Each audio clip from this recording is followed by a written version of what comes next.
please don't start recording yourself. I will start recording and make it available to everyone. If you actually record and I don't record, we will have a lot of recorded information everywhere, please. Okay. Anyway, so as I said, I am actually also doing research in the school, and I've been doing research also since before I came to Deakin. I studied high school, bachelor, master's, PhD in Canada. I moved from Canada here. And I have supervised a lot of PhD students and still supervising a lot of them. In fact, in most of the instances, I have the majority of PhD students in the school are working with me or under me. A lot of also postdocs from all over the world as well. I've trained them here. Hopefully, we will have a good T3 with this unit. This unit is also both 284 and 763. I developed them a while back. I'm just coming back to it. I think I'm coming back to this unit every 2 years. I didn't teach the last, I think, I can't remember when I taught this unit last. So I just want you to bear with me a little bit while I actually prepare the lecture slides and the workshops as well. Just to give you what happened last week was because of the holiday, the Teams was set up for me, and then I actually wanted to move it to today's, the first lecture. Instead, I clicked on Monday, and then it went, email went to everyone. I'm sorry about that. I didn't mean it. I posted a message on the Teams saying that the class will start on 12th, but I went to schedule on Monday, 11th, I think, and that little bit created a confusion sort of, but not really. I didn't get a lot of emails, only 3 or 4 emails, because people started looking at the message on the web, and some people also picked up that it's a holiday. The problem is that I don't actually schedule this class. It is centrally scheduled at this time, on this day, I'm teaching this unit. This is all I get. So if you're working, around this time, I can't change the lecture because, as I said, it is organized. It is organized by this university, centrally scheduled. The same for workshops, except the online workshop where the lecturer actually talks about it, the set up his time. Anyway, if you have any questions, please feel free to send me email or post your question or queries on Teams. I'll be happy to answer as quickly as I can. I have already posted, I think, lecture 0 and all the communication that you can have with us. And another thing I want you to keep in mind is that this class is a very large class with 9 workshops and 5 lecturers are involved. So I am still synchronizing with each one of them, and one of them dropped. That actually created a lot of backlog, and so we have been able to find another one. So I'm working through this very hard, and I hope it will be smoother throughout the remaining semester. Okay. I I have actually released all the assignments to you, but I actually scheduled the discussion one by one. So this week I'll be talking about assignment 1, and if you have any questions, we will be able to discuss here. And then assignment 2, I have to cover the lectures for it. Then we will discuss about assignment 2. Assignment 3, we will also discuss the lectures and then discuss the assignments as well. I might, if I get enough students agree, I might actually lift up the lectures for assignment 3, bring it earlier. But that I will see how many students would like to do that, because again, as I said, the weekly topics are already set up by the time I took over this unit. So the assignment 3 lectures are actually pushed back a little bit than I used to do. So that's why I said I will actually talk about each one of them separately. So we will talk about assignment 3 later on, but you have it there to organize your workload as you see fit, because you have all the assessments accessible to you. Now, all the assessments are actually based on this case study. You can see this Mishra case study, and you can read yourself. I think some of you have already downloaded, and I don't know if you have read it, but I know that I can see that some percentage of students have downloaded it. So all 3 assignments are based on this case. Okay, so for assignment 1, you really need to read up to here. Okay, so this is covers assignment 1, the whole description of this Mishra Realty Group case study. For assignment 2, you need to read these strategic objectives, including the description. For assignment 3, you need to actually add risk appetite. So risk appetite is for assignment 3. Strategic objectives is for assignment 2. Assignment 1 is the description of the MRG's organization. Now, how many of you have read this? Andrew, go ahead. Sorry. Yeah, hi. Can you hear me okay? Yeah, I can hear. Just in the last 5 minutes, I've been deleted out of the Teams channel for this subject. So I'm finding it very difficult to post messages and actually get to this recording. I had to do it through a calendar invite. Who deleted you? I don't know. It's just gone. All my other subjects are there. This one's missing. Okay, I will look into it. Just let me. It's fine for now because I'm obviously in the recording, but if you could just look at it at some point, that'd be great. Yeah, I'll look at it too. Thank you. I actually don't know how that happened because this is my first time.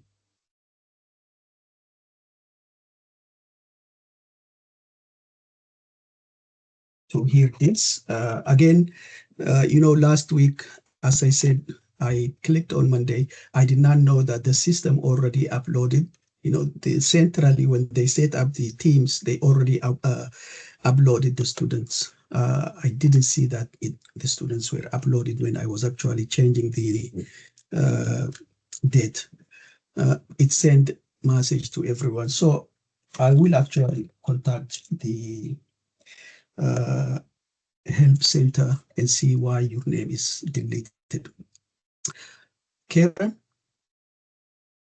Yeah, I was just going to say as well, with the Teams meeting request that was sent out, it's one continuous meeting from today until January, whereas so it actually takes up every day in the calendar from today until January 28 or whatever it is. So I think that needs to be updated as well, whether it's by you or IMT or someone like that, just to update it so that it's just for this lecture period on Tuesdays, but as a recurring meeting rather than one long meeting.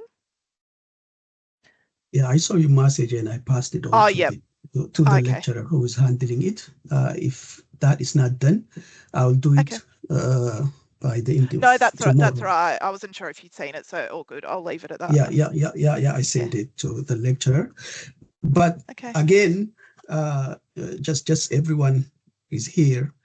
If we actually change again, you will get invite, and then don't please think that the system is this and we are playing around with this system. No, we are going to change what Karen just asked, and we will see if we can fix that. But I'm pretty sure one is the lecturer changed the schedule meeting, so you will see most probably another invite. Is that the case, right, Karen? Yeah, that's right. It'll probably just be an updated, or either that the current meeting will probably be removed and then a new meeting request will be sent that people should accept. Yeah. So that just accept, please. It's just we wanted to fix that. Okay. Do you have any question? Do you have any question on this Mishra Reality group? Have you got a chance to read it? If not, read it. I'm available on Teams, or you can send me email if you have any issues, queries, or you need some clarification on this. But remember, it is organized in 3 sections corresponding to each assignment, okay?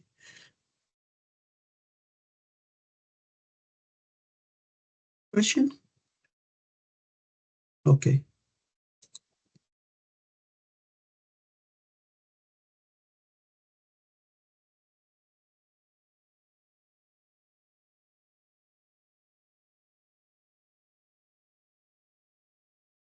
Just need to find which one is my assignment. Is it this one? No, it is.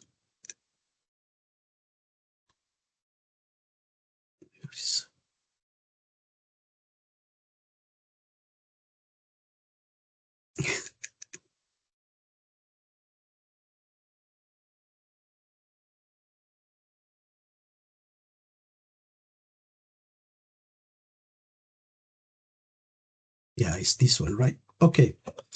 Now, the first part you can actually read. This is a standard that almost all assignments have to include.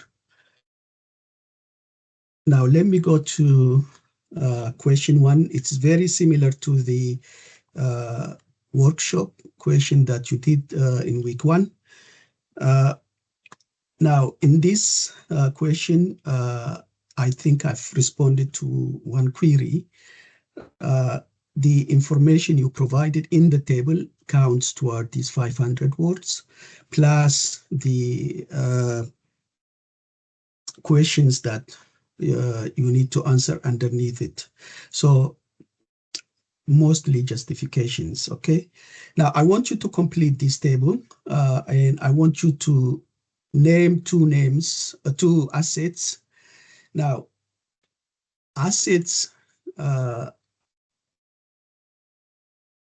did you guys go over lecture 1 in workshops? I asked all lecturers to go over the lecture 1. Yeah.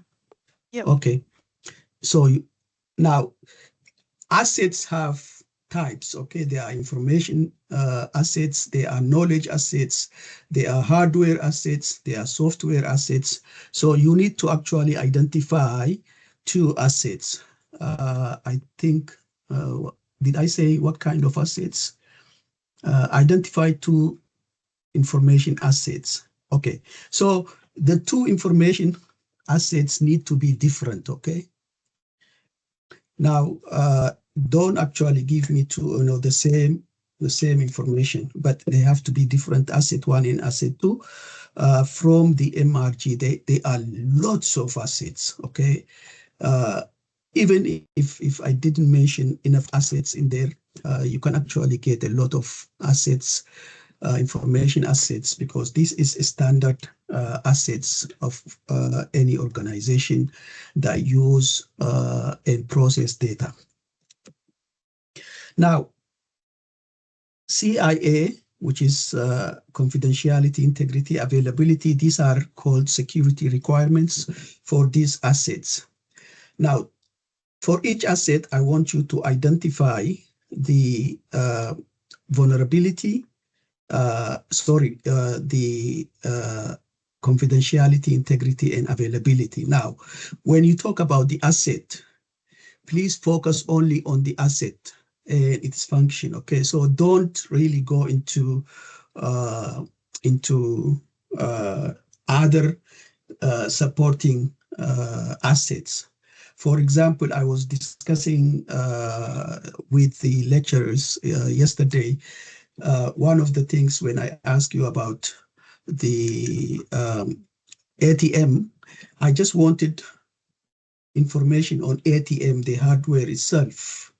So we don't really want the network, the database that it is connected to, and so forth. Just that asset itself. Just focus on the asset, not the connection or the processing which is done on back end and so forth.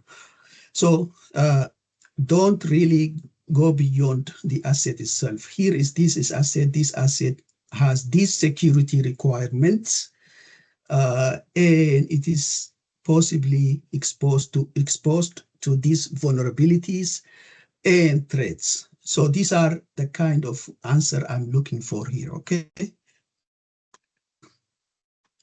Now, for each asset, I want you to identify vulnerabilities, very similar to the workshop that you have done, and also threats. Now, people actually always confuse between vulnerability and attack, threat and attack. So make sure that you don't list attacks as threats. Okay, threats are potential, events that may actually happen or may not happen. Attacks are something that has already happened. So you need to make sure that you don't mix these two when you answer. Now you need to justify why you choose asset one and asset two. That's basically what rationale for selecting the security requirements and also the vulnerabilities and the threats. Okay.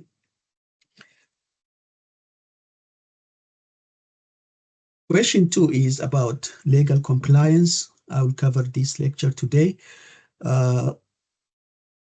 So I want you to consider the Australian Privacy Act, which is 1988 Privacy Act, and the notifiable data breach scheme that is actually supporting Privacy Act of 1988. NDB is new, mostly mandates reporting and give definitions of what exactly need to be reported, when and how, and so forth. So you can easily actually get a lot of information on both Privacy Act and notifiable data breach scheme. So if you have any questions, ask me, I'll give you the link. So I want you to evaluate the potential implications of Chief Information Security Officer's decision. So in the description of the case, you will see that a laptop was lost, and the laptop, the loss was reported to the Chief Information Security Officer. CISO stands for Chief Information Security Officer, and just you need to really look at what this Chief Information Security Officer is supposed to do and what he did, and just evaluate along that line, okay?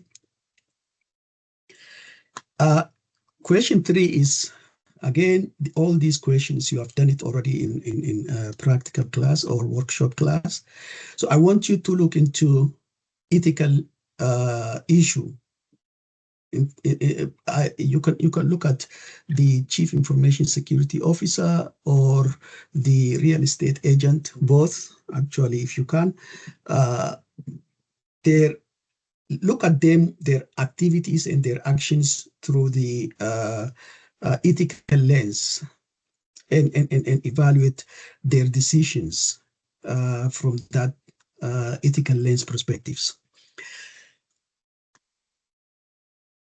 Any questions so far? Babak? Sorry, I didn't see. I was just focused on. It's all good. I just read it just a few seconds ago. Professor, on this point, my question is, when it comes to compliance frameworks and regulatory issues, do we have to focus, I assume, on Australian standards? So essentially, we won't look at things like GDPR because it's EU related. Is the focus just on Australian, or you have a different thought on that? No, the question here clearly states the Australian Privacy Act 1988 and notifiable data breach. So I don't want GDPR. Just focus on the Australian privacy laws. And I actually, there are different types of privacy laws in Australia. There are state privacy laws. There are also other cybersecurity laws or different laws that indeed have privacy requirements from the organizations. I don't want you to go all to those types of privacy regulations. Just focus on Privacy Act, Australian Privacy Act 1988 and NDP. These are privacy laws and regulations. Just follow these two. No, not go any other. There are thousands. Almost every country has privacy laws, and so don't want you to spend a lot of time. I just want you to get ideas about how the privacy laws and cybersecurity laws relate to cybersecurity management.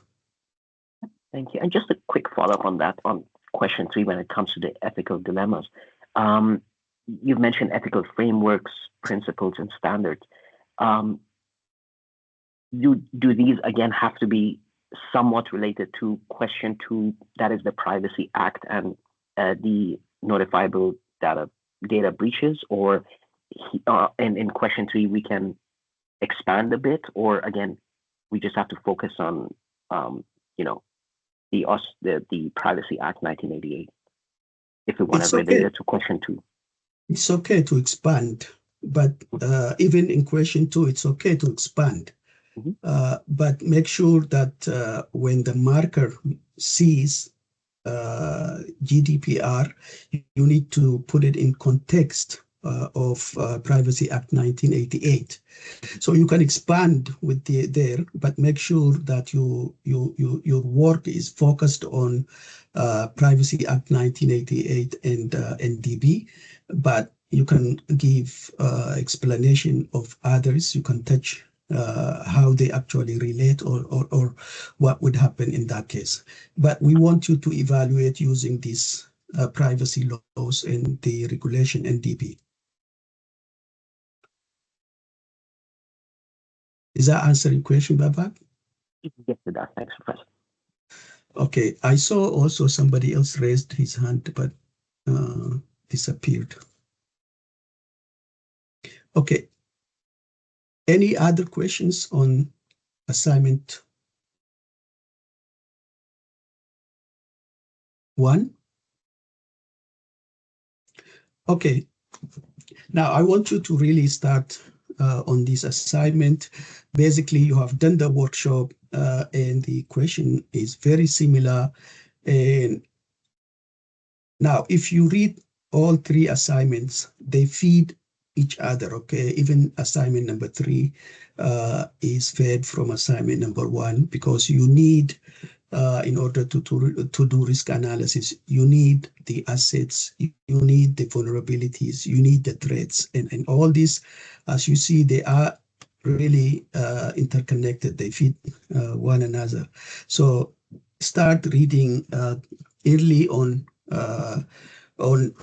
the assignment and the case, and think about answers in what you do.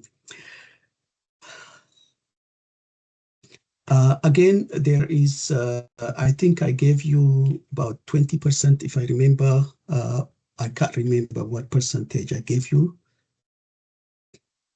You can exceed that by 20%, I said, or something like that.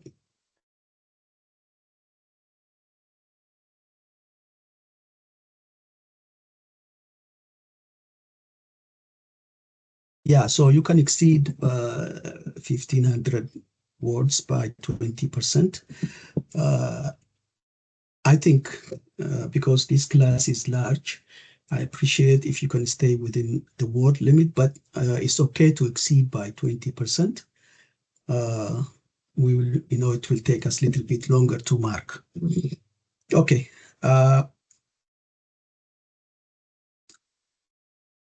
Now the due date is given there, as well as the percentage of this assignment, which is 30%. Okay.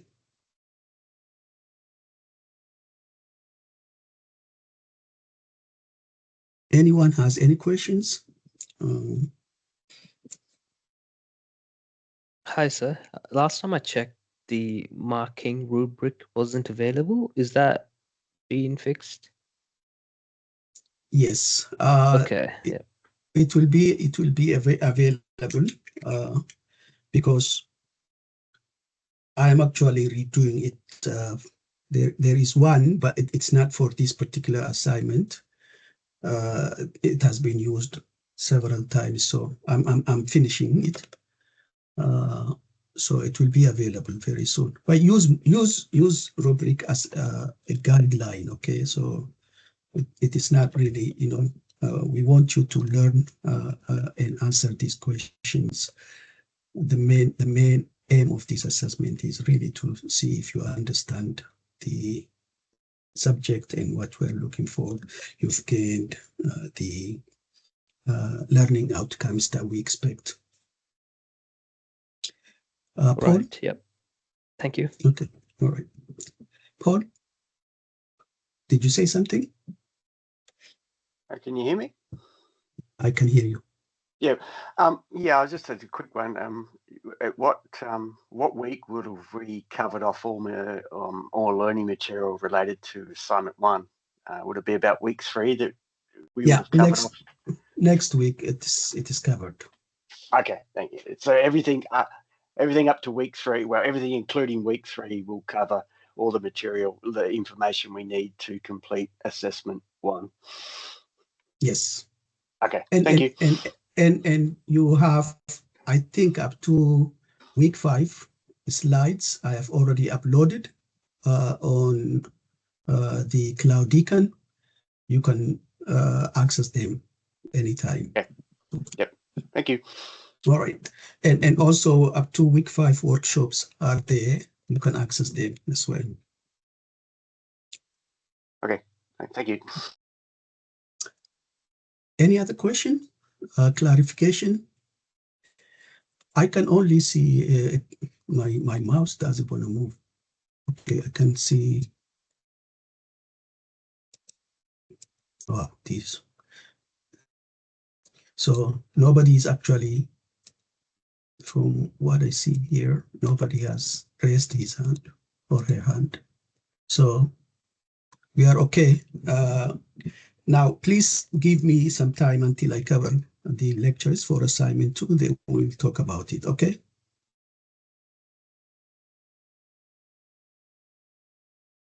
It's for assignment 2. Hi, Professor. I have another question. Yes.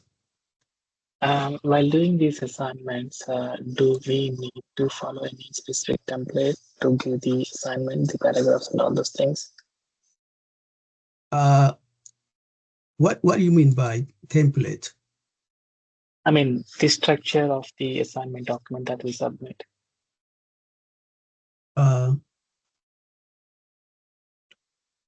Just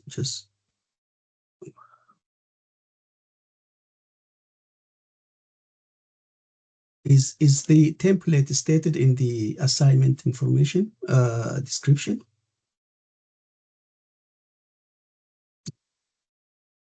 Yes, I think there were some guidelines on fonts and things like that, so font size, etc. So. Well, you just answered the questions. I will actually post your questions. So look, my system is frozen. It doesn't move. This is the problem of online lectures.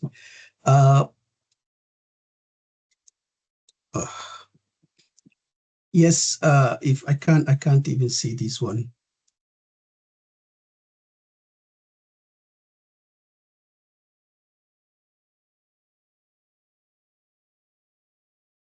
Okay, I will post a message on template. If there is a need for one, let me know. If I don't think there is a need for template in this one, you just put assignment 1 and then put question 1, question 2, question 3. Okay? Yeah, sure. I'll go. Thank you. I think for assignment 2 and assignment 3, I put the report structure already for you. Sure.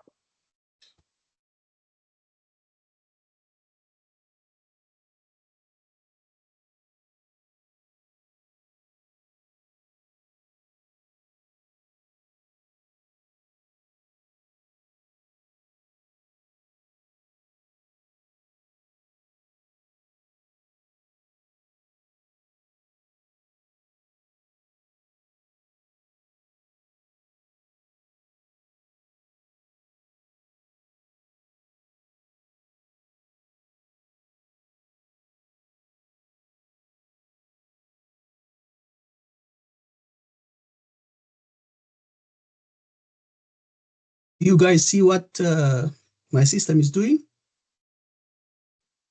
It's like it's going into an infinite loop. It created a very nice pyramid, but upside down. You guys can see it? Yes. Yeah. Yeah. I Crazy. don't know. Crazy Yeah. thing. Okay. Just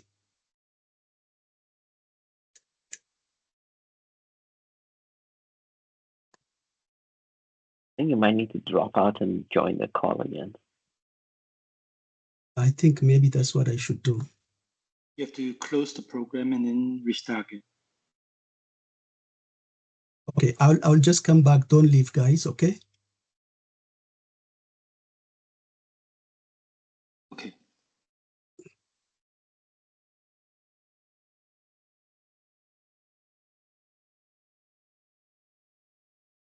I believe that would end the recording.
Professor, we see your screen, but you might be on mute in case you're talking right now.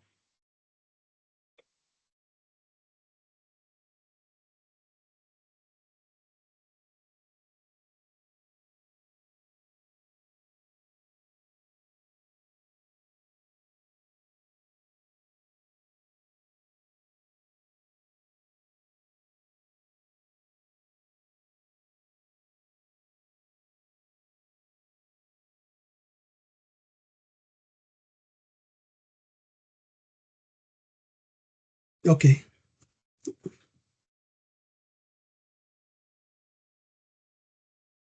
You can hear me now, huh? Yep. Okay. Still going crazy. Oops, so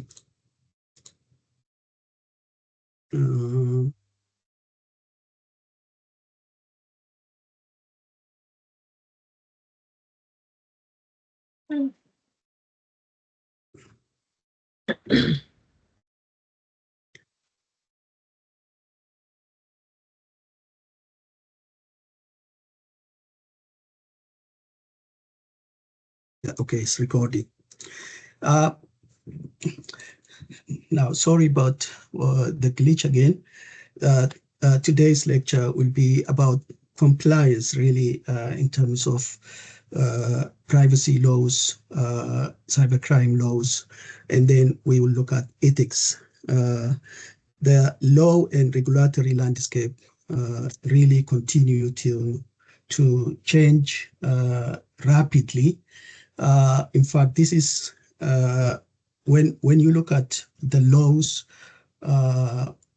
they are actually about between 10 to 15 years behind the way the landscape, threat landscape and attack and threat agents actually progressing. So, but they are still here. And in terms of compliance, particularly from organizations, they have to really comply. There is where a lot of really particularly jobs about compliance, particularly from cybersecurity management perspectives.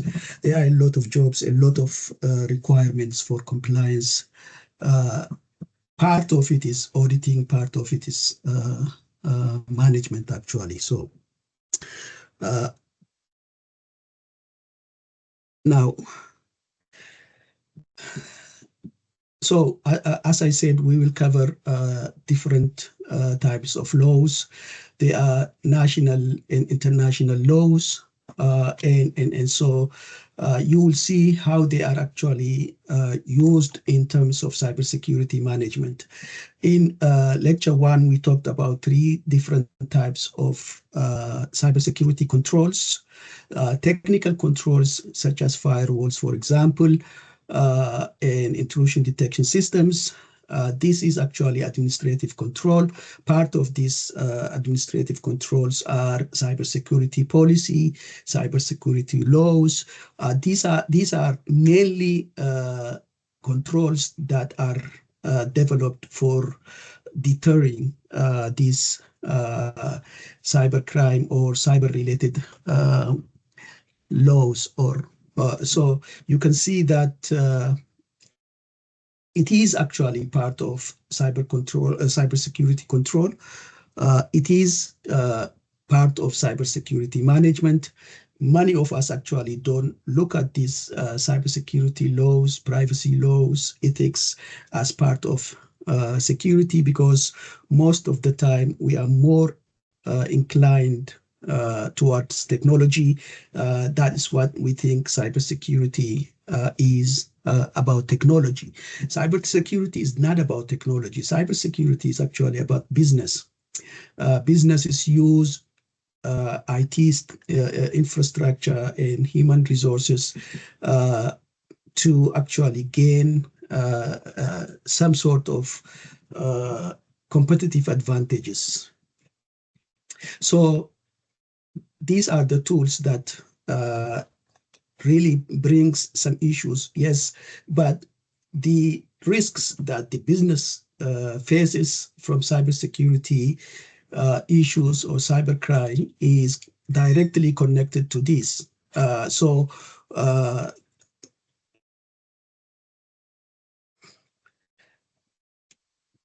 we will actually cover in detail some of these objectives here.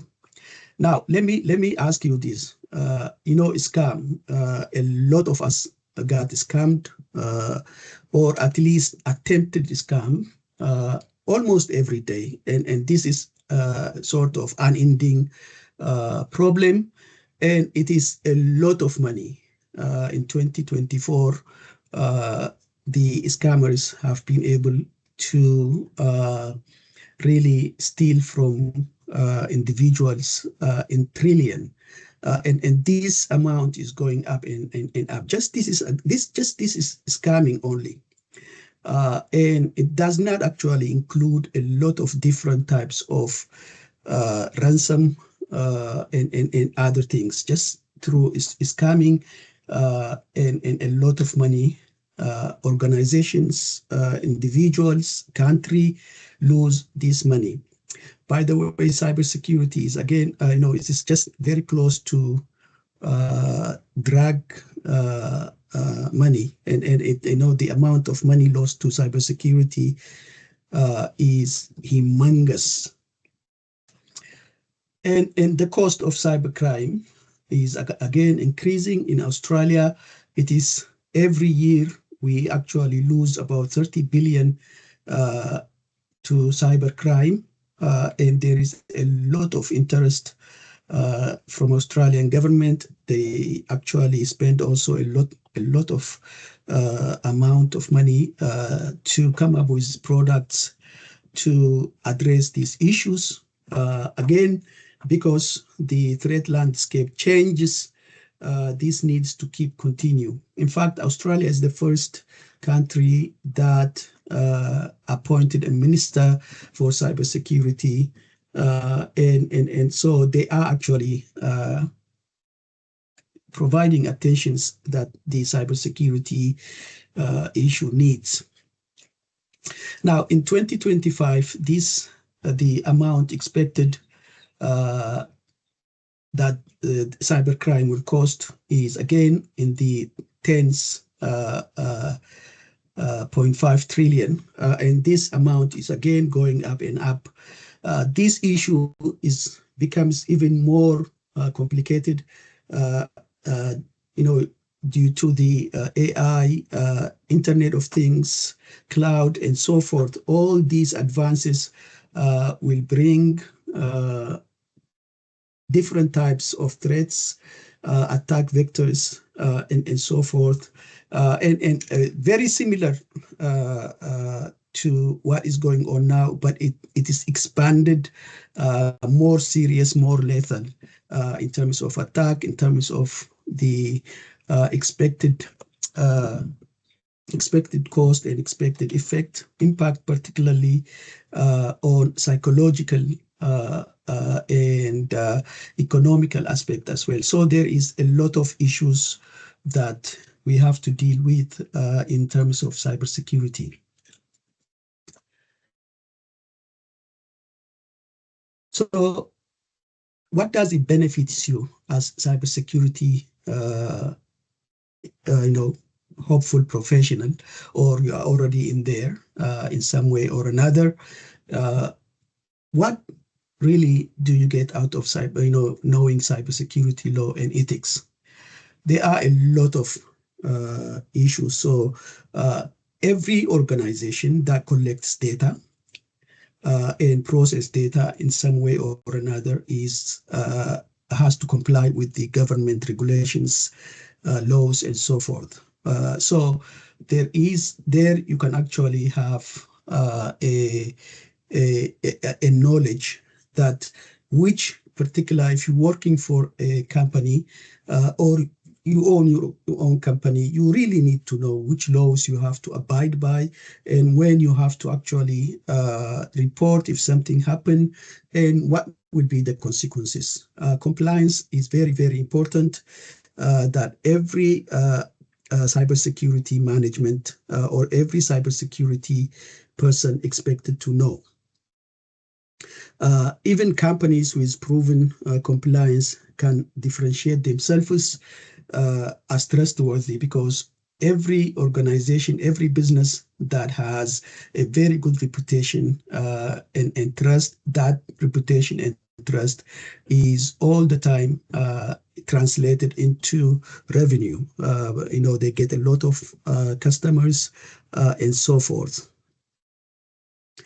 Again, every organization needs to report. They have duty of care and duty of diligence that I will be talking about to ensure that their data is kept, their system is also protected from cyber attacks. So another thing that you do as a cybersecurity manager is you draft cybersecurity policies.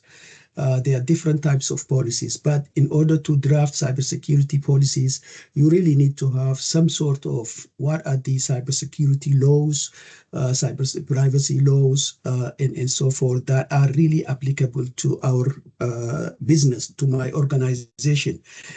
So you really need to know before you draft cybersecurity policy, you need to know the law of the land that is applicable within the organization, the type of the organization, the sector the organization in, and the different types of laws and regulations that apply to it. Because policies should not really conflict with laws. Policies should actually be aligned with the law of the country. For that purpose, you really need to have a good understanding of cybersecurity laws and regulations. Now, every time your organization is attacked, you really need to make sure that if this attack is reportable or criminal nature, you have to report it. You need to know who to report it. You need to know if this particular incident is a criminal incident or reportable incident and so forth. So this is also another reason that you need to know cybersecurity laws and regulations. Cybersecurity professionals, I'm pretty sure a lot of you are working and some issues, some ethical issues, particularly cybersecurity. Cybersecurity professionals have a lot of access to a lot of private data, a lot of sensitive data. They really need to make sure that they handle these data in ethical manner. So you need to know what are the different types of ethical codes that exist and ethical theories that are applied to cybersecurity professionals, how to handle this. What happens if you find a vulnerability in the system? Should you actually report this vulnerability to the organization, or you fix it without letting them know? These are the issues that you really need to be aware of and address them in an ethical manner. Organizations also have to be ethical. And there you also need to understand if the organization is ethical based on the culture, the organization culture, and so forth. Almost every audit and certification also require knowledge of cybersecurity laws and regulations. If you want to carry out or do some certification in terms of auditing, then you really need to understand cybersecurity laws and regulations, as well as the ethics. Now, laws and ethics really provide a guideline, a framework of how to do your business. So in a legal manner, in an ethical manner, they create a framework to follow to perform your particular tasks. So if you look at the ethics, cybersecurity ethics, it actually tells you what you should and what you should not do in certain circumstances, particularly when they are not really just clear. Sometimes they are vague.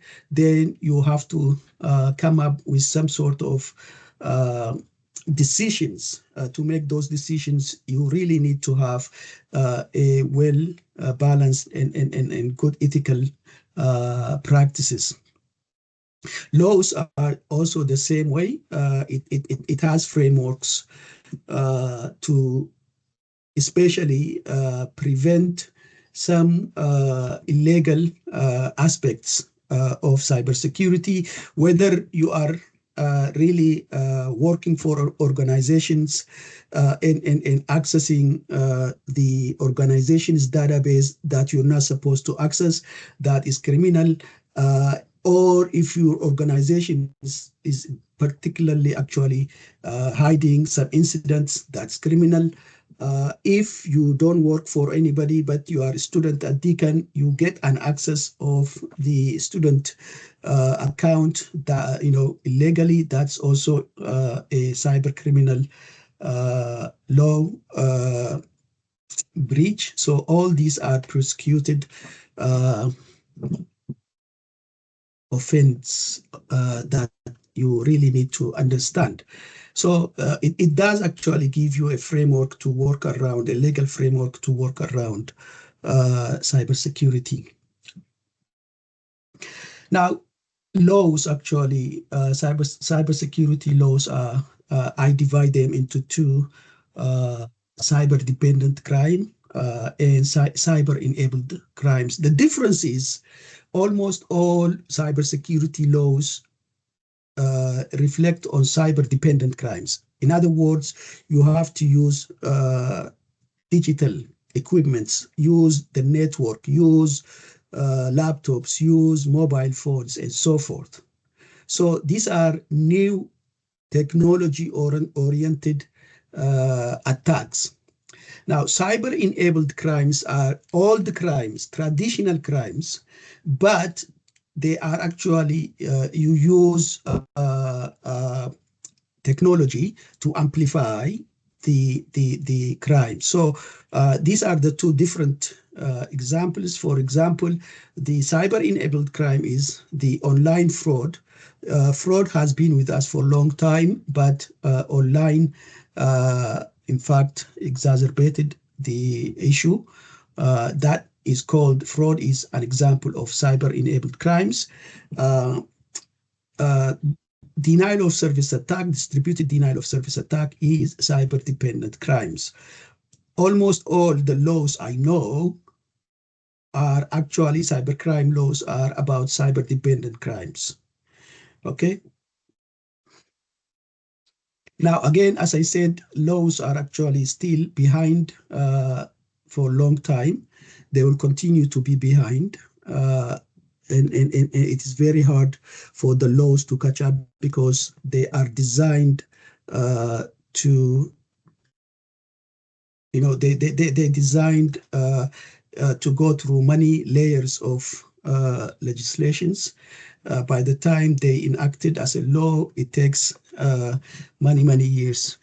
So they will continue to fall behind. And so we need to carry on with these laws. Now, there are three main important categories of laws for cybersecurity manager. There are many of them. There are tort laws, and tort laws also is part of this, but you really need to know about these three: criminal law, civil law, and regulatory law. Criminal law is about cybercrime laws. All cybercrime laws are criminal laws, and all data privacy laws are civil laws. Civil laws actually focus on protecting individual rights, but criminal laws actually developed to punish the criminals. So these are the difference between them. Consumer protection laws, such as Spam Act 2003, there are a lot of acts that are considered consumer protection laws. I think Australia has also consumer protection law in itself. But examples such as Spam Act is another consumer protection law. These are actually civil laws. Then we have regulatories. These are focus on establishing some sort of standards for the organizations to follow. They are actually have a specific office assigned to make sure that these organizations and businesses or a specific organization that falls within this regulatory framework follows to comply with these regulations. That office, for example, NDP has an office that specifically deal with that. So an example of regulatory cybersecurity is the PCI DSS. This is actually all credit card offering industries. They have their own standard. And there is also the Network and Information Security Directives. There is version 2 now. And this is also some sort of regulatory compliance. So organizations that fall within these regulatory requirements, they must adhere to this. So most of regulatory laws or requirements are specific to a specific sector, such as health, finance, and energy, and so forth. Another concept that you need to understand is negligence. All cybersecurity laws and privacy laws, sometimes they look at this negligence and premeditation. Premeditation is clear. Most of the cybersecurity laws look at this premeditation. It implies that the crime was deliberate and intended. It's not accident. So whereas negligence is basically you are expected to perform this and this and this, but you have not actually performed those expected requirements. For example, if you are collecting data, you are expected to encrypt that data to ensure that that data is safe from confidentiality breach and or data breach and so forth. So in terms of negligence, we have two concepts: due care and due diligence. Due care basically means you really need to do what a reasonable person will be able to do. So as I said, encrypting sensitive data is an example where you really have, you collect the data, so you are expected to monitor that data. You are expected to ensure that data is, whether it is transmitted or stored, it is encrypted. The due diligence is an effort you are actually doing to ensure that this data is kept secure. So if you can actually prove in the court of law, if you are actually accused, you do actually perform due care and due diligence, and you can show that you are actually doing them, then the negligence aspect becomes less reflective. But if you are accused and proven that you are not doing the due care, which most of the organizations don't, and due diligence also, because it takes a lot of time and efforts and money, so sometimes they simply just don't want to do it. So you need to know about both of these issues. I'll continue this class discussion. I don't see you, but if you want to talk, just turn on your mic and talk.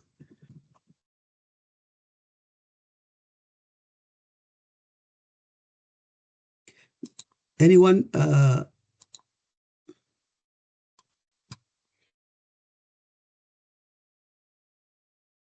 I can go for example one. Okay. Example one? Yeah, an organization. Yeah.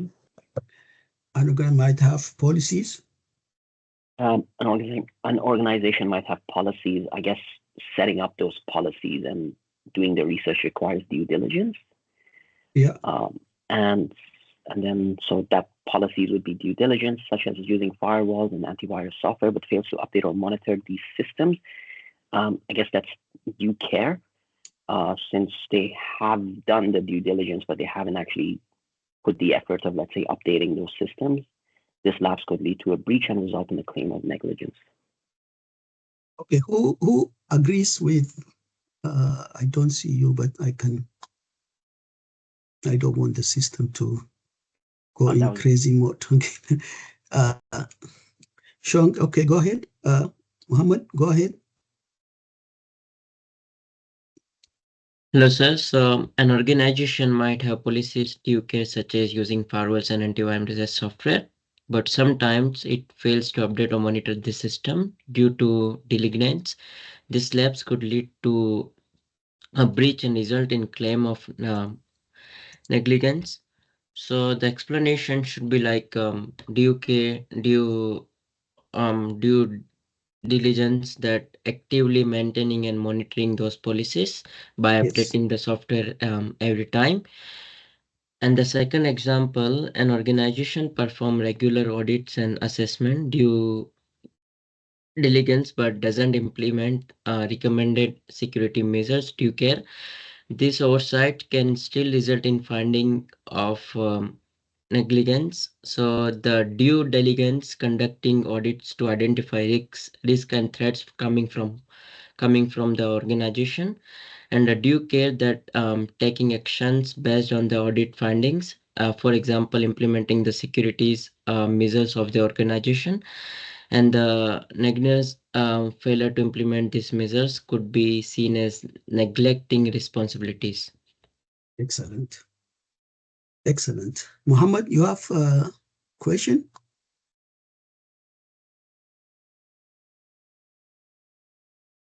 Okay. It's gone. Sorry, sir, you said something? No, Muhammad, I was asking, raised his hand, so I was asking who was that. Okay, fair enough. Okay. Now, again, cybercrime laws, almost every country has one cybercrime laws. So the key or the main concerns with cyber or the main aim of cybercrime laws are to criminalize illegal activities such as accessing someone's system illegally or getting access to data illegally, or using systems or malicious software to spread it, and all these are considered criminal acts, and these are punishable by the cybercrime laws. And so this, as I said, it establishes a framework to show deterrence by showing that there is a consequence if you actually engage in these activities that are considered criminal, and expects organizations to comply with the cybercrime law as well as ensure accountability. Almost all cybercrime laws are very much related, which basically try to promote international cooperations with other countries, because cybercrime is not actually a single country or a small group of countries problem. It is worldwide problem. Australia has Cybercrime Act of 2001, and Morocco has, UAE has 2012, UK has Computer Misuse Act, South Africa has, India has Information Technology Act. Now, what trends do you observe from this small table? Look at the years of the laws.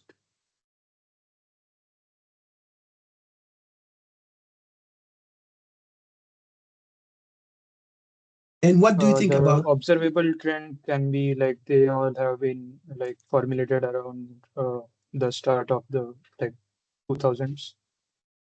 Yes. Yes.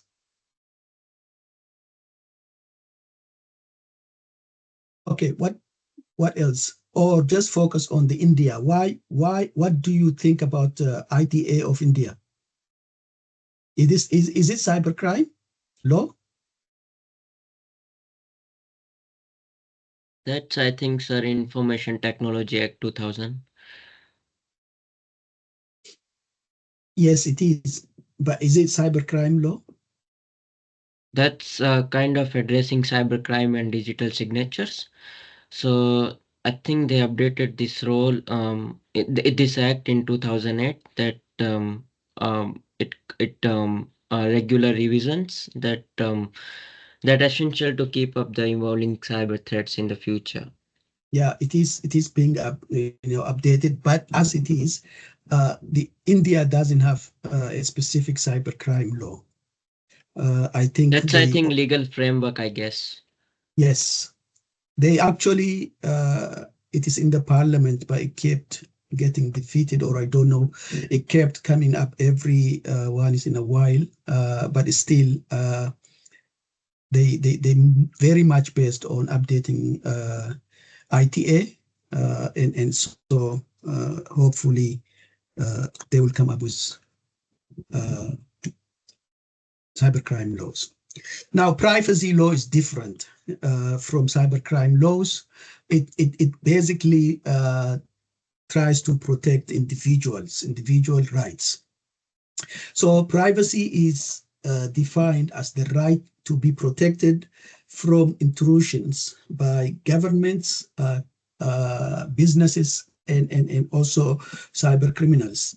So privacy is invaded by all threat agents. Okay, the threat is that your privacy is breached. The threat agents are like cyber criminals, businesses. They collect your data. Sometimes they sell your data without you knowing. They collect your data without actually getting consent from you. So the privacy laws are established to address all these issues.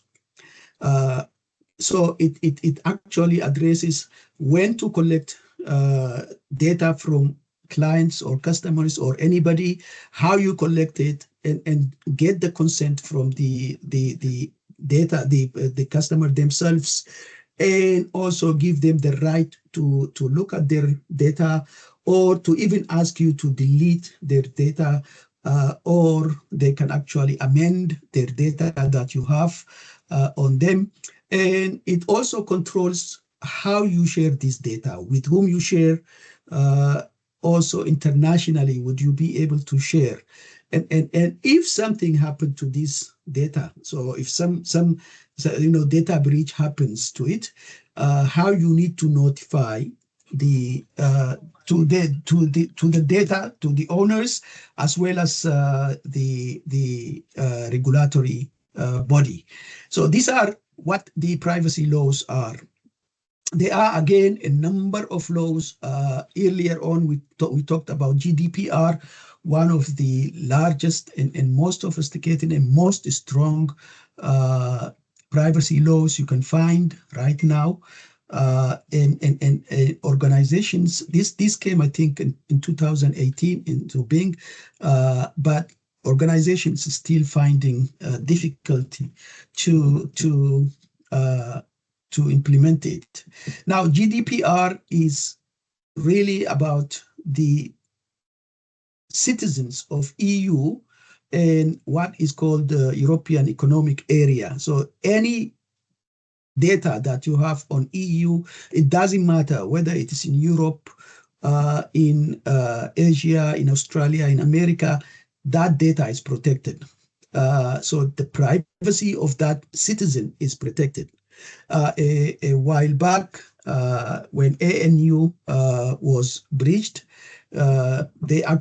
GDPR was actually in their issue, because there are a lot of European personnel either teaching or working in or studying in ANU. Very similar to also some of the recent breaches, data breaches that happened. So GDPR is basically, as it is now, is what we call the gold standard. It requires a consent of the data owners to collect their data, to process their data. It's very stringent, very strong as compared to any other privacy laws. It demands within 72 hours to report any data breach notifications. And its fine are really hefty. So it is 4% of your international global revenue. So very, very high. For example, in 2023, Meta was fined 1.3 billion. So for GDPR violation, I think I don't think Meta was much affected with this amount, even though the fine looks very humongous. In Australia, we have Privacy Act 1988. These actually use,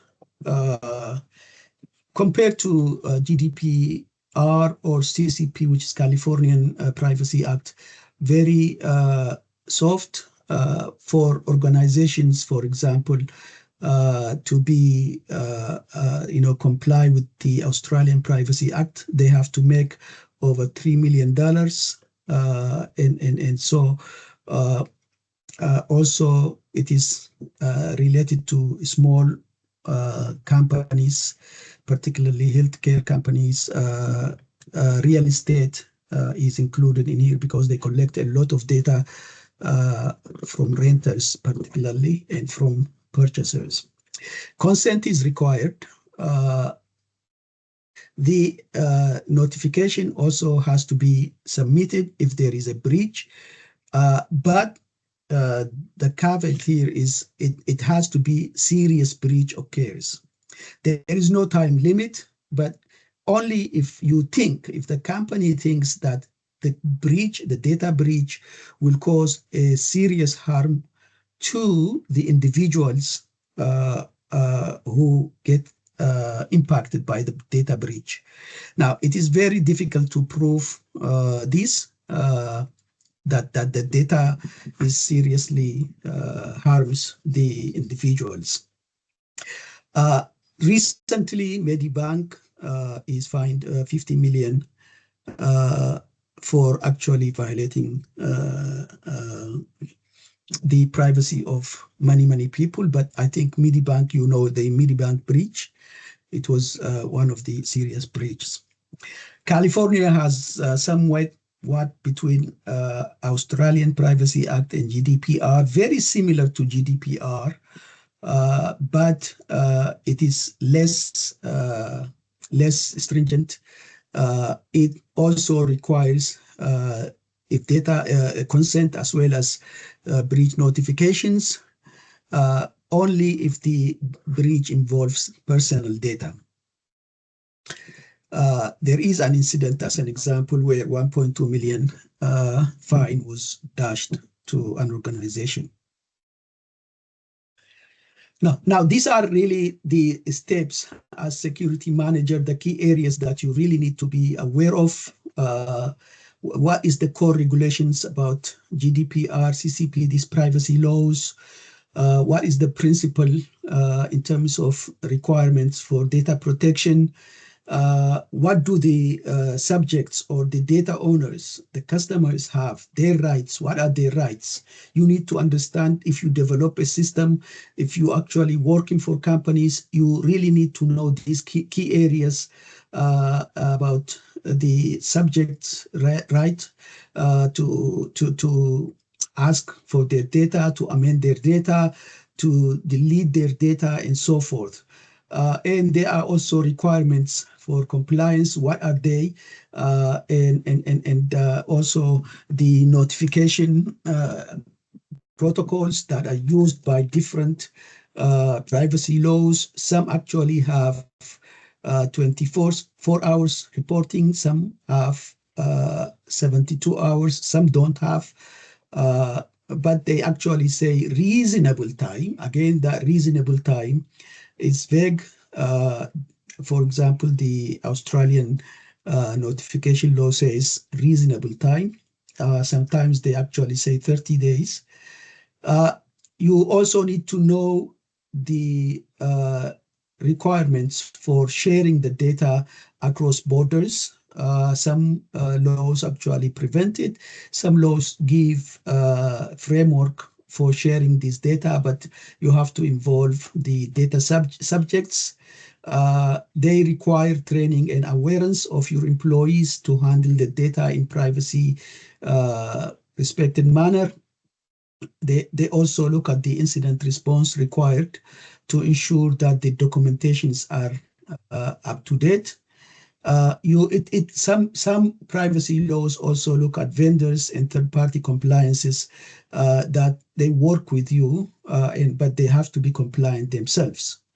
There is also a lot of these privacy laws mostly revolve around ethical considerations.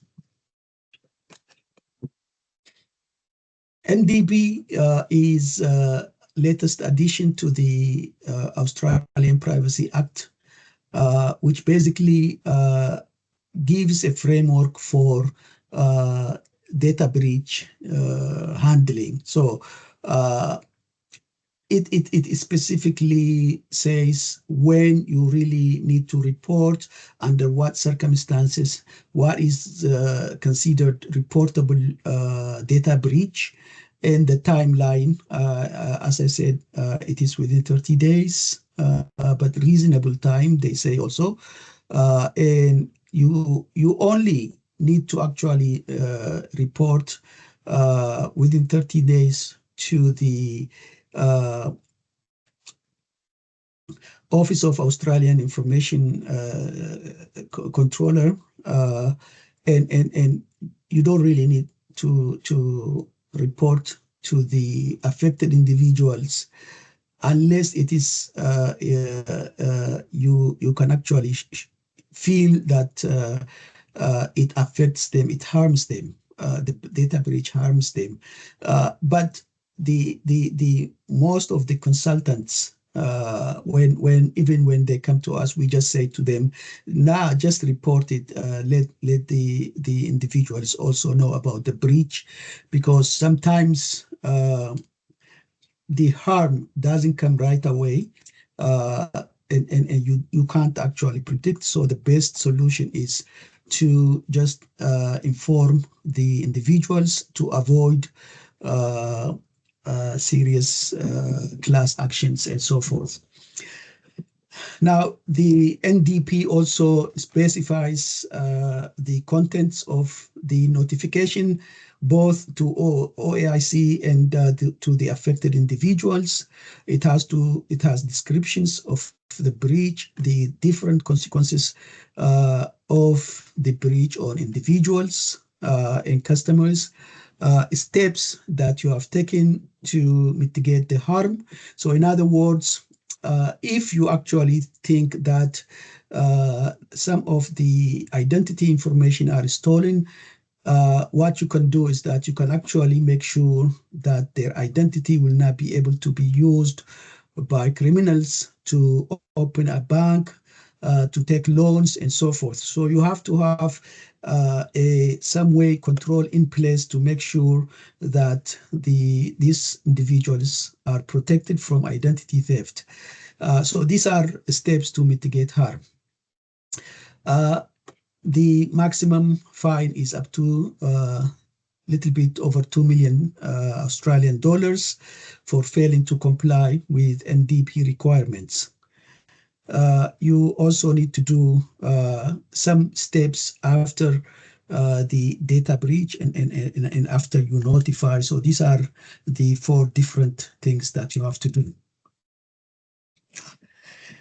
Now, there is privacy law, there is cyber criminal law, but there is also regulatory frameworks. These are mostly, again, are what we call industry-based regulatory frameworks. They again provide frameworks, guidelines. They provide standards. You need to have intrusion detection systems. You need to have policy. You need to have. You need to train your employees regularly, and so forth. They actually put a baseline and standard requirements for you, and they mandate that you follow these requirements and standards. A lot of regulatory frameworks that exist includes the HIPAA, which is Health Insurance Portability and Accountability Act in US. In Australia, we have Telecom Regulatory Authority of India. Also, sorry, in India, we have Telecom, TRA. We have in Australia a number of them as well.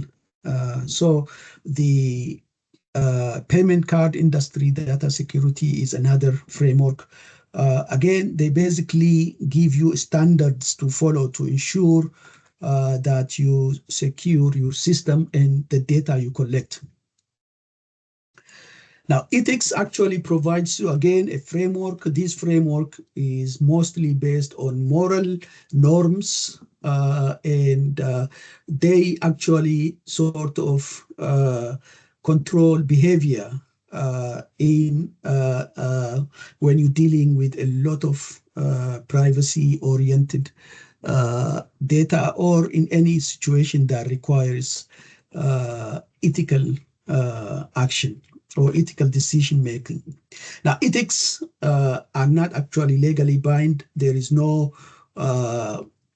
nothing happened to you unless you are in certain fields. If you are in legal field, you may lose the right to practice if you are unethical. The same in medicine, but in most other areas, it is not legally binding, but it is really affects your reputation and your credibility. In cybersecurity area, it doesn't seem to have much effect. If you actually look at the case of the former Uber cybersecurity, I think he was CIO, maybe, I can't remember, who actually acted unethically and illegally, and even prosecuted and found guilty. He is now making more money than when he was with Uber. So, but again, you can see that reputation and credibility of the business gets really more damaging than the individuals who are actually involved in here. But organizations are a collection of individuals, so the impact really vibrates throughout. So a lot of people actually lost jobs during that time. Ethics applies both to individuals and organizations when they have to make decisions. Now, these are the four key principles in ethics. Privacy is very important when you actually make ethical decisions. We have already looked at privacy, particularly if you are dealing with a lot of sensitive information. You need to make sure that you are actually processing, managing, and handling those data in a most ethical and privacy-preserving way. Otherwise, you really can create a problem both for individuals and the business at the same time. The second key principle is fairness. You really need to act in a fair manner. The data you are managing really has to be managed in a fair, non-discriminatory manner. So in other words, this issue will become even very, very serious when AI is actually get involved in a lot of data processing, data management, and so forth, because AI has a lot of bias, a lot of discrimination within that. How to process the algorithm is based on those biases, and the data will be processed in that line. So fairness is another issue when we talk about ethical principles. Transparency, this is very, very important from cybersecurity individuals and also organizations. This includes when you collect data, you need to inform the people that you're collecting data from and get their consent. When something happened about that data, you need to inform them. So transparency is very, very important. Accountability, you need to take you need to be accountable for any wrongdoing, so the organizations and the individual as well. So these are 4 important elements of ethical behavior.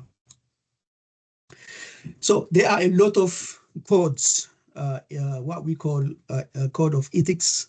Organizations have their own code of ethics. Also, businesses have their own code of ethics. Professional groups also have their own code of ethics. So this code of ethics basically says you shall not do this, you shall not do that, and so forth. It is actually an ethics. It outlines the core values that you have to have in order to be an ethical cybersecurity professionals. It also lists the standards that you need to follow in order to make an ethical decisions when you face in situations that demand ethical decisions. So as I said, a lot of organizations, businesses have their own code of ethics. Professional organizations such as Australian Computer Society have their own code of ethics. Cybersecurity practitioners also get their own code of ethics through ISC Square. So you can find this online. There are a lot of code of ethics, particularly around data management that maybe fall within cybersecurity or within computer, within information technology.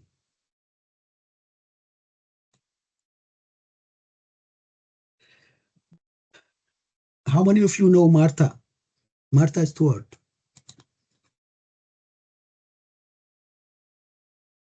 Yep, I do. Okay. Anyone else? Yep. Yeah. So yeah. I think at least a couple of us here know about Martha. Martha is famous billionaire, actually. A lot of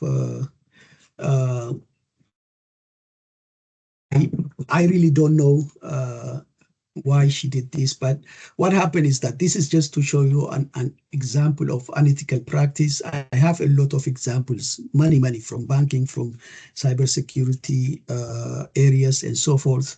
I just like to use, in my case, Martha Stewart.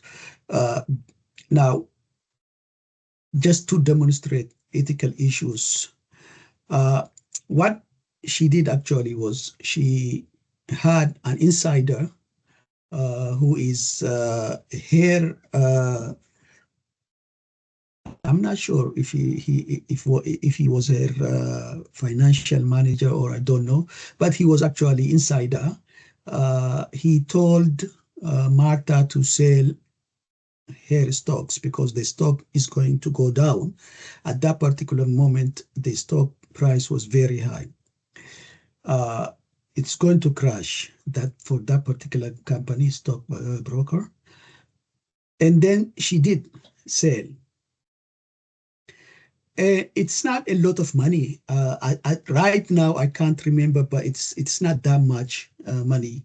It's not even close to what, even if she lose that money, it's not it doesn't actually dent her financial situation. But she sold it, and then she got caught.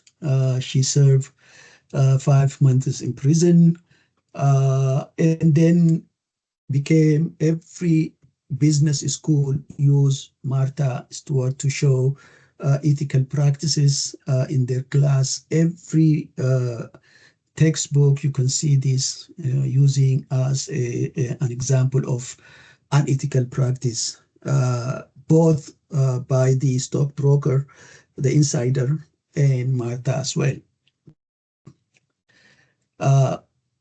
It's illegal. Insider trading is illegal.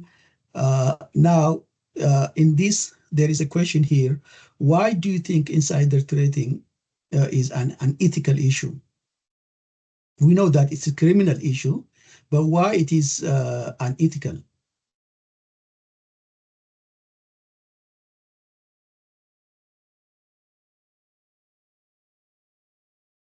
So why it involves fairness and integrity, insider trading. So insider trading is when somebody actually tells you the information that you should not actually get or have access to. Because of a lot of you guys, I can only see now KI, SM, and so forth. So KI, go ahead. Yep, that's me. Oh, Karen. Yeah, hi, me again.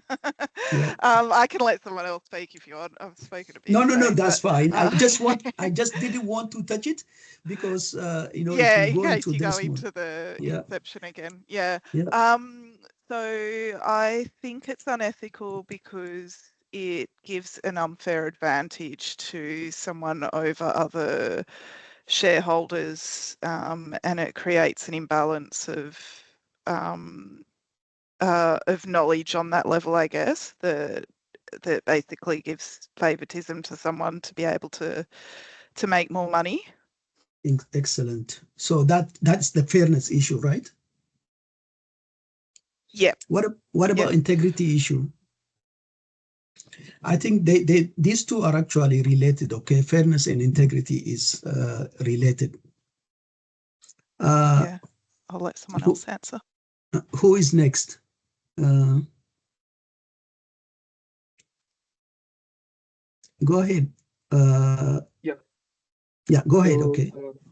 I believe insider trading is a trust and transparency issue because, like Karen said, it creates an unfair advantage for people in the company, while the investors outside the company might not know about this information and suffer heavy losses. So that's why it's like trust issue as well.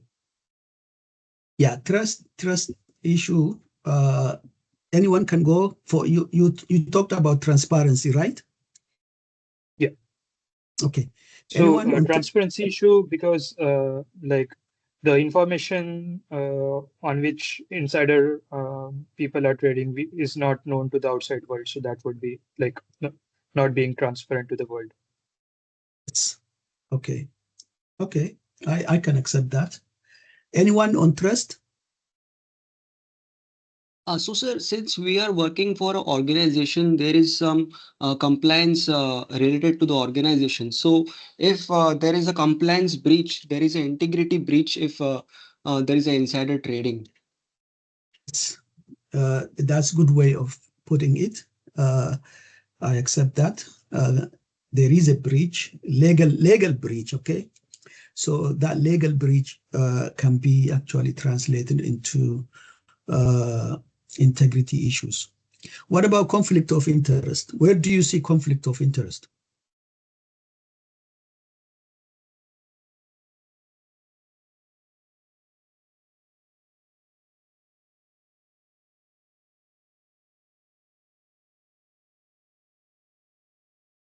Now, there is a relationship between the Martha and the insider, right?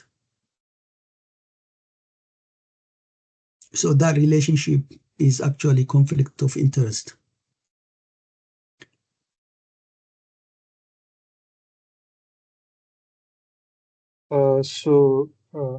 For the conflict of interest, I believe the purpose of an organization is to create profit for its shareholders. But if the like internal trading is going on, like we are going against that notion. In terms of conflict of interest? Yeah. Yeah, okay, I can take that as well.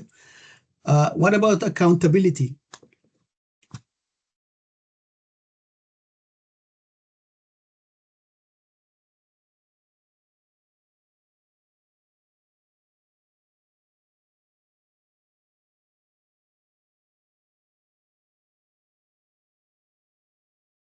Anyone?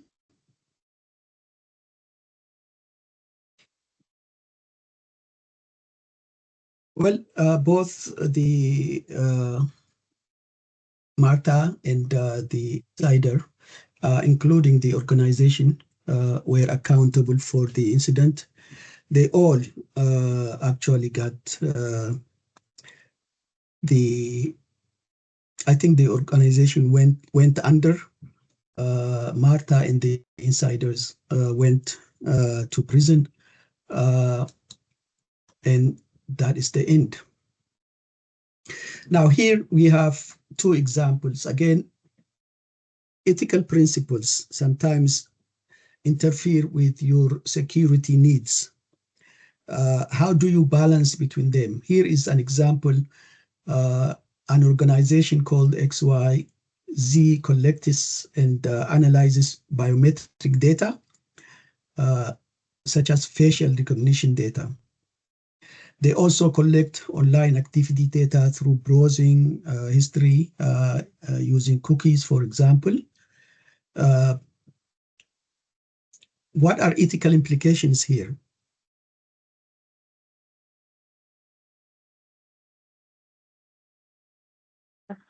Any disclosure of such information, especially if it's attributed to a person, this is directly biometric data aligned to what they're browsing. If these are traced back to an individual that's non-anonymized, I think that becomes a ethical dilemma. I think companies do collect this information anyway, like you said, via cookies, but it's at least they on the terms they say it's anonymized just for their analytics, etc. But it becomes a problem when it's actually attributed to a identified individual. Yeah, so that's ethical dilemma, correct? Okay. What about the example 2? Is it legal to monitor employee email?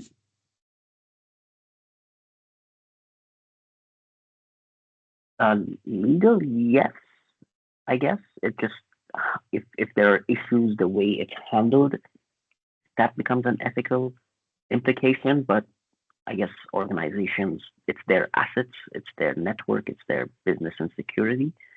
And I guess in any contract when you sign, it says they have a right to monitor your activity when you're using their assets. So legal, yes. Ethical, if they misuse it, then that I guess becomes an ethical issue. Or potentially legal, actually. Yeah. Misusing is different, but that's actually illegal. Yes, I agree with you. The monitoring employee emails somehow, I tend to agree with you. It's legal. There are cases where it becomes illegal. For example, when you are monitoring someone's activity, but not because you have a credible this happening or no credible information or credible reason for monitoring employees' activity. This could be actually, even if they are doing it from your business, using their own equipment, you can still monitor, but is it legal? That's another issue. Ethical implications. This is hard one. This is where you actually need to be very much inclined into saying it is unethical to monitor employee activities. A lot of people say that because there is a trust, and employees will never hurt as much. 80%, 90%, almost 99% do have good intention and good habit of working for their employer. But there is that 0.1% or less that have very bad intention. And so on that ground, you can't actually just generalize and make it ethical to really monitor. There are a number of theories, ethical theories that you can use. I have created a table for you here. There is utilitarian ethical theory. This particular theory, these are common theories, okay, that are commonly used in cybersecurity, particularly to make a decision. When you are faced with dilemma, you wanted to make a decision, you can base on one of these theories. Most people actually combine a couple of them. Utilitarian basically focuses on maximizing happiness and minimizing harm. So it is actually on happiness and harm. It's based on this, based on that. So if, for example, if the employee's email is monitored, will the employees be happy? Will that minimize the harm? Based on this answer, you can actually say, okay, this is ethical or unethical. So, and then you apply this or prioritize based on your decision on happiness, overall happiness, and optimizing harm.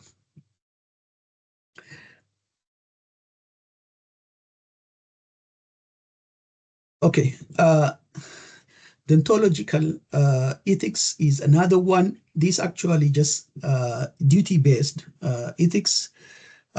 Specifically, it focuses on the character and virtue of individual. What type of characters and what type of virtues they have.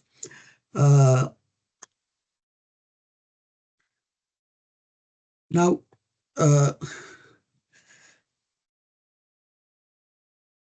in terms of application, it is based on ethical behavior among the cybersecurity teams. For example, from cybersecurity management perspectives, it ensures compliance and adherence to laws. When we talk about virtue ethics, the second one, virtue ethics, the third one, it encourages ethical behavior. This ethical behavior is centered in strong moral character. That's called virtue. These moral characters are you good, you are you have this this virtue characters that we put a lot of them in terms of you are good, you are excellent, you are helping, you are understanding, and so all these are what are called virtue characters.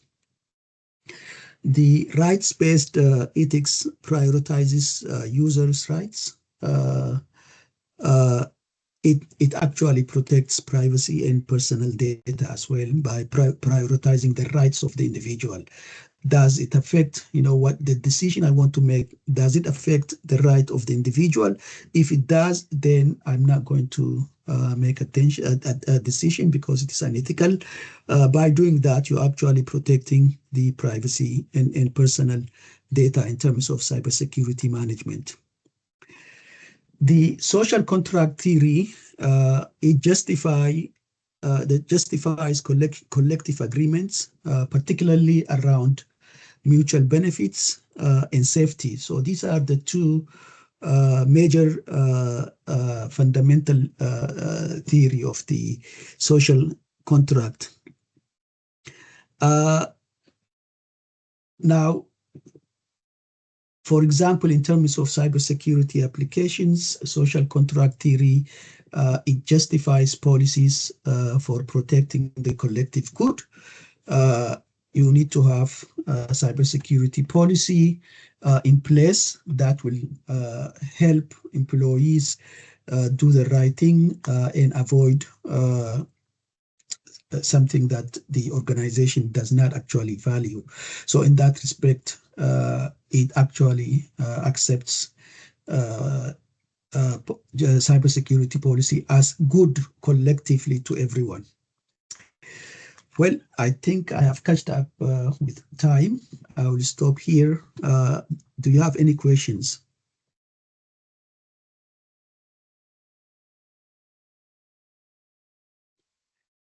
Actually, I did have one thing, Jamal. Please. Yes. I put it in the discussion boards before I realised I probably should have put it in the Teams chat instead. But is it possible to share the original slides, like the PowerPoint slides, and upload those, or just print them to one slide per page rather than doing the 4 per page?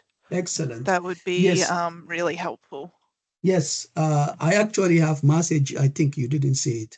I said, okay, sorry. if you have if you need one page, one slide at a time, please just send me email, because a lot of students just wanted 4 or 3 slides in one page. But but if any one of you guys want one pager, I'm happy to do it and send it to you. Thanks so much. Or I can even do it and upload it on the Cloud Econ. Okay. If you have time, that would be really helpful. It's just quite small to see on. I will do it. I'm sorry. I will do it. No, that's all right. No, I'm okay. So I can find some time to do this. Amazing. Thanks, Jamal. Any other questions? Anybody? Are you okay with the assignment 1? Ready to go? Casey? Yes, Jamal. Actually, I was going to ask about assignment 1. First of all, I concur with Karen. Yeah, one slide a page would be fantastic. I really have to test really test my squinting. Now, with the first assignment, in regards to the components for the CIA triad, for each asset, are we just addressing like one thing that addresses confidentiality, one thing that addresses integrity and availability? Or do we have, so you just want one requirement that fulfills confidentiality for asset 1 rather than multiple? No. You have an asset 1. Yeah. Okay. Then asset 1, you see what is the confidentiality requirement for asset 1? What is the availability requirement for asset 1? What is integrity requirement for asset 1? So that's how I expect. Yeah, great. So just to clarify, it should only be one requirement for each component. Yes. Yeah, perfect. For each asset. Yes, absolutely. Yes. Yeah. Perfect. Okay. Yeah. Thank you. Okay. Any other question?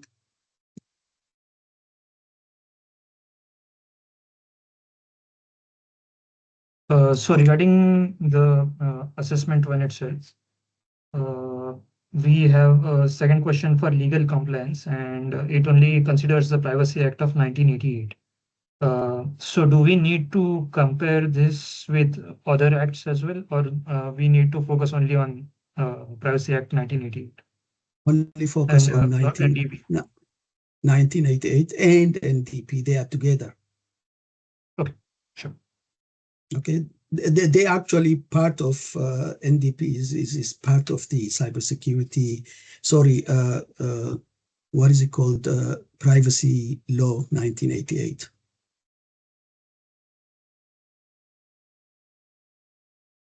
Other question? Okay, I will see you next week. What I'm going to do is I have a couple of things to do. I'll try to see. Sorry about that glitch that happened today. I don't know why it happened. I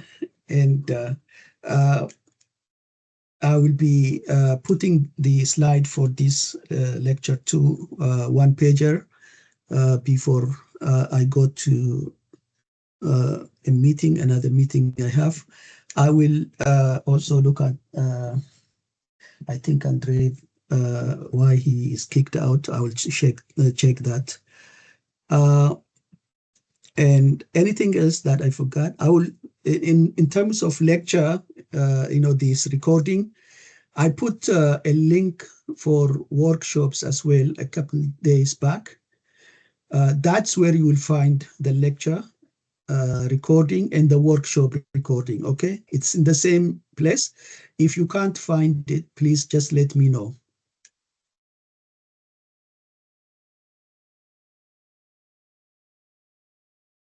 So a final question from my side. We already have the marking rubric for assignment 1, but can you give us some pointers regarding what would be the thing that would help us to get distinction and higher distinctions?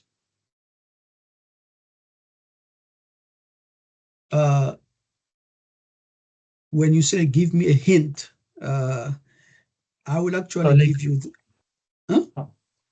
Yeah, I will actually. I will. No, you see, the whole thing is based.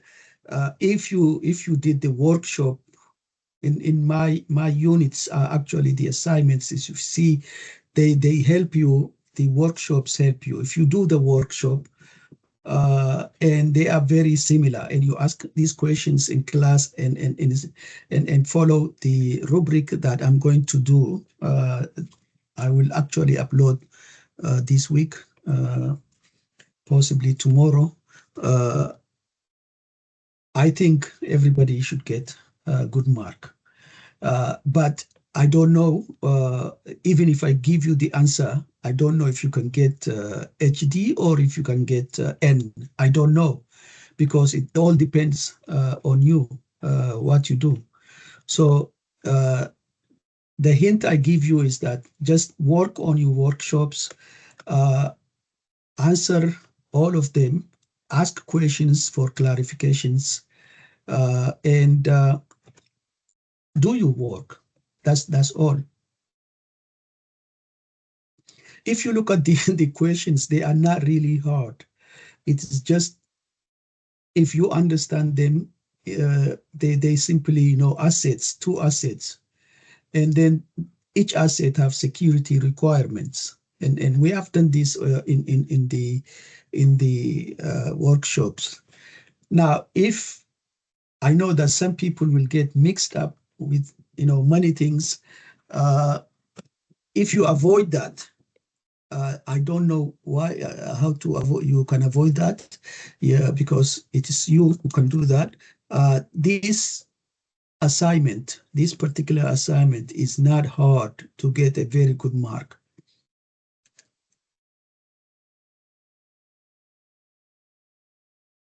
Is that answer your question? Yes. Okay. I'll see you next week. Okay.